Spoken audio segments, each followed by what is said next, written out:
and testing are inseparable. They go side by side. In order to find out whether teaching is effective or not, the individual class teacher needs a feedback mechanism technique to monitor the effectiveness of his teaching. कभी कभी हम बस यूं ही पढ़ाते हुए चले जाएं और हमारे स्टूडेंट्स जो हैं उनको वो ठीक से कॉम्प्रीहेंड नहीं कर रहे हैं, तो फिर टीचिंग का कोई फ़ायदा नहीं है. तो इसलिए क्या होता है, बीच बीच में हम उनसे क्वेश्चंस मालूम करते हैं जिससे कि हमें फीडबैक मिलता रहे कि या they are following the topic. Well, while on the one hand, the school as a whole requires to know how classes are progressing, on the other hand, the education system of a country needs a way of measuring the progress of the country in general. Thus, teaching and testing are very closely interlinked. There are three components of teaching and testing, and they are the teacher, the one who teaches you in your college or in your university, and then you have college, university, and then the last one is country. My dear students,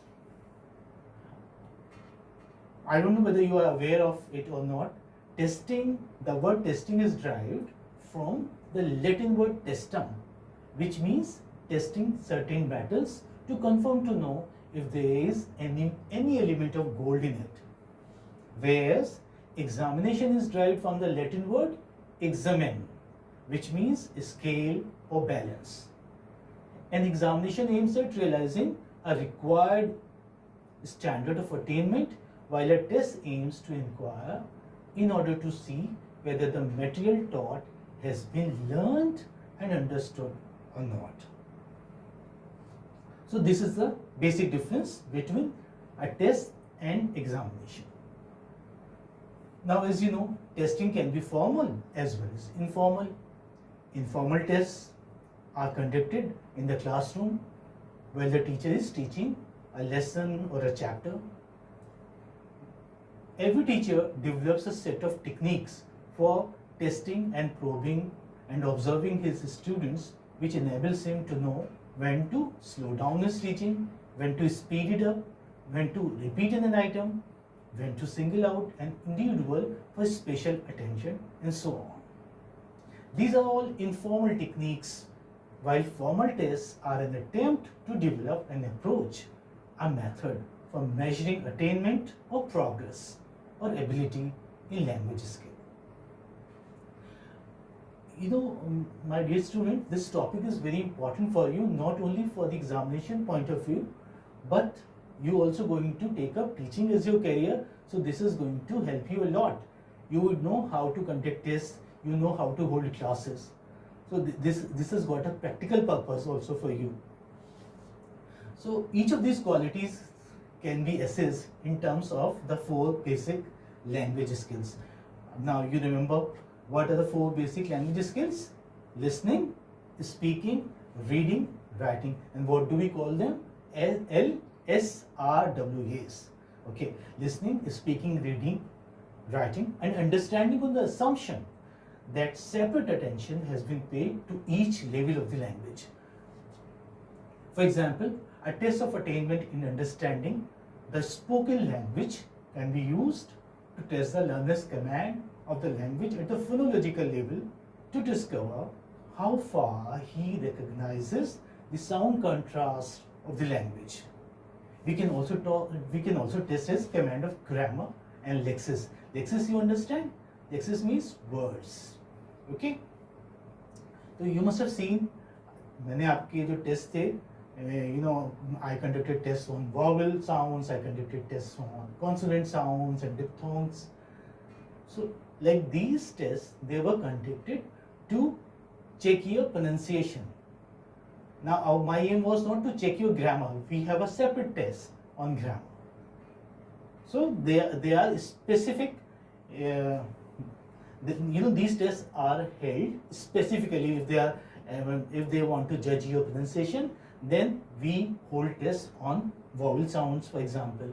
And if we want to judge your grammar, then we hold tests on parts of speech, for that matter, like are you using prepositions correctly or not, or say for example articles are always very tricky even for those who are very good at English, so they also commit mistakes, so we keep on revising them.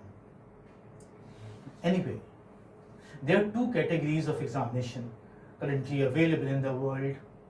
Yes, do you know what are they?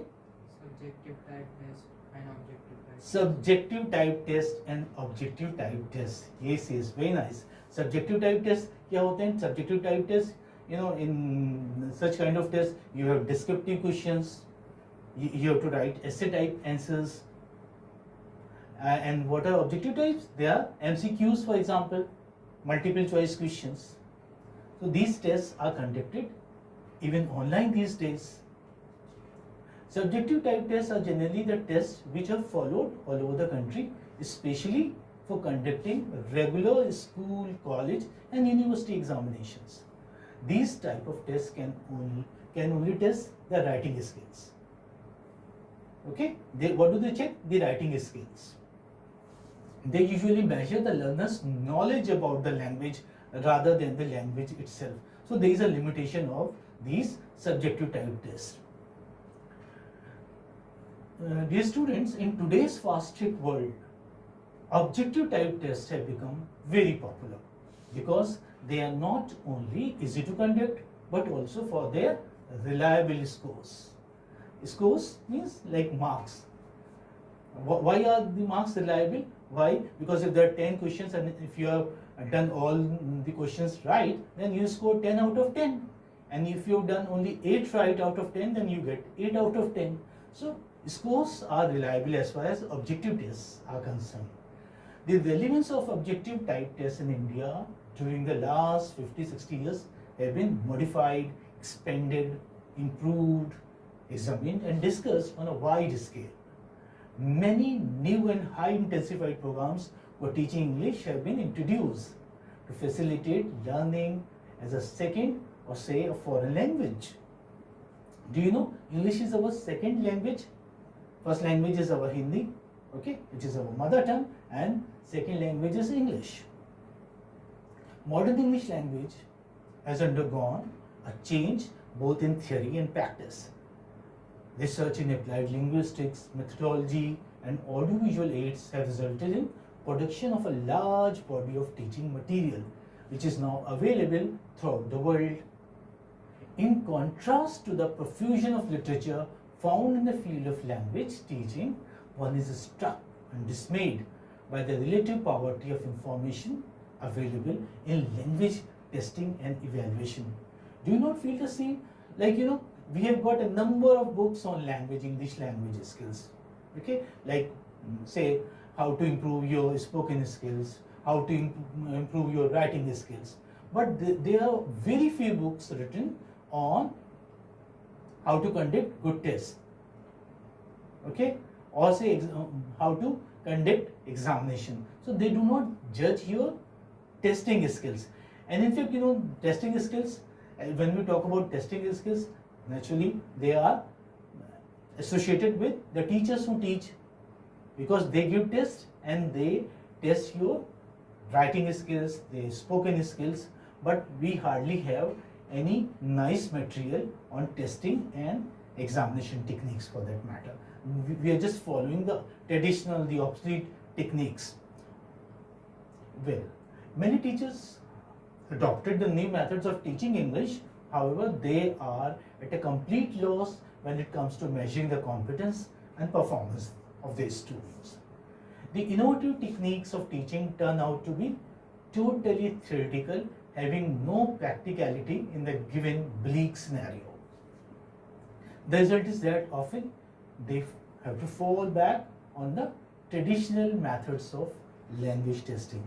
And you know what are the traditional methods of language testing? We have grammar translation method, we have say bilingual method. This we have been following for ages and we continue to follow them because they are the most comfortable, the most convenient ones to follow in our country, the kind of scenario, the kind of situation we have. We do not have say very advanced gadgets, we do not have very advanced labs also, and suppose if even If we have some good gadgets or say good, say like audiovisual aids, teachers do not know how to use them properly. So there is a problem is we do not have skilled, say teachers for that purpose.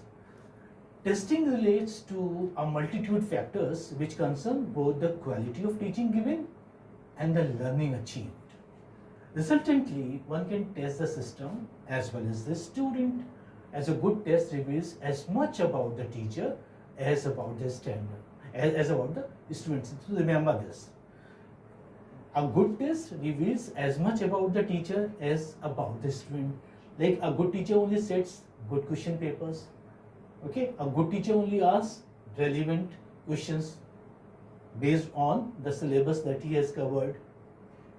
And the performance of the students also depends upon the teaching, how the teacher taught the students. So this is something interlinked. A good teacher should keep the following points in mind while conducting the test. Okay, so just take a note of them. A good test should carry clear and suitable instructions to both the students as well as the evaluators. May they be about the number of questions, marks of the questions, or the length of the questions. Ambiguities in instructions should be absolutely avoided. I've seen, some students do not understand instructions. Sometimes it is their fault that they don't understand. Sometimes instructions are not clearly mentioned. So they keep asking, sir, like how many questions are we to attempt from section C or section B? So you must have seen this ambiguity shouldn't be there. Instructions should be very clear. There shouldn't be any confusion. And next, a good test should comprise questions only on those areas of language which have already been taught and discussed in the classroom. This is something very important. Like nothing should be out of syllabus and out of the covered portion. Besides, it should be fairly distributed over the entire cover portion of the syllabus. Further, it should judge the actual attainment of the taught areas of the language and not just the memorizing abilities of the students. Sometimes it happens, what do students do? They just mug up, they cram the questions and they reproduce them in the classroom. So their actual, say their IQ level for that matter, or say their, grammar or their actual understanding, their comprehension is not judged. Why? Because they have done very well, they have reproduced the entire thing. How? Since they had crammed it up, they had memorized. So you shouldn't judge just their memorizing abilities, but actual language skills. So for that, objective type tests are very important. So a good test should neither be too easy nor too difficult. It should be a fair mixture of easy, average, and difficult questions so as to locate students with different levels of attainment. Now, dear students, we have a very heterogeneous mixture of students in our classrooms. Some are very good, extraordinary we may say, some are good, and some are even average or say below average. So we cannot ask questions which are very tough because students who are average or below average won't be able to answer. That is why question paper should be set in such a manner as to be comfortable with all levels of students. And even it will be easier for a teacher also to differentiate between the good ones and the average ones.